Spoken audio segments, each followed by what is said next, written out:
এটাই। হ্যাঁ, বলতে থাকেন যে কী বলতে হবে বলেন আপনার বিষয়ে। এখানে একটা খুব সুন্দর একটা মহৎ উদ্যোগ নিচ্ছে, যেহেতু বাংলাদেশ জামায়াতে ইসলামী পক্ষ থেকে একটা জিনিস আছে, সবাই জানতে পারতেছে যে তাদের কিছু কার্যক্রম আছে এবং বই পুস্তক আছে, এটা পড়ে মানুষ অনেক কিছু শিখতে পারবে, জানতে পারবে এবং যে বিশেষ করে দলীয় যে রাজনৈতিক যেটি আছে সমীকরণ আছে, সে থেকেও আমরা অনেক উপায় খুঁজে পাবো যে আসলে সঠিক পথ কোনটা।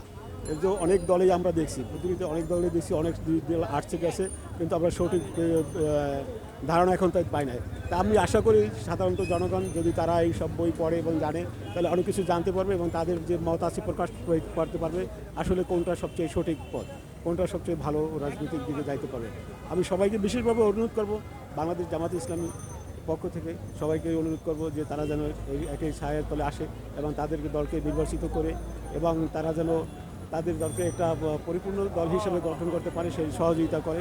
সবাইকে আমি এই কামনা করে বিশেষভাবে করছি। আল্লাহ হাফেজ, সবাইকে ধন্যবাদ। হ্যাঁ, ছাত্রজীবীকে অবশ্যই পরামর্শ দেবো যেন তারা কোনো ভ্রান্তির দিকে না দৌড়ায় না যায়, যে যেভাবে আছে একটা ইসলামী সুশৃঙ্খল দল, সেই হিসাবে যদি তারা সবাইকে সমর্থক পাইতে পারে, সেই হিসাবে আমি সবাইকে অনুরোধ করবো যেন তারা কোনো একটা বিশৃঙ্খল সৃষ্টি না করে, সমাজের সুশৃঙ্খল বজায় রাখতে পারে। সবাইকে এই আশা করি। ওকে, থ্যাংক ইউ।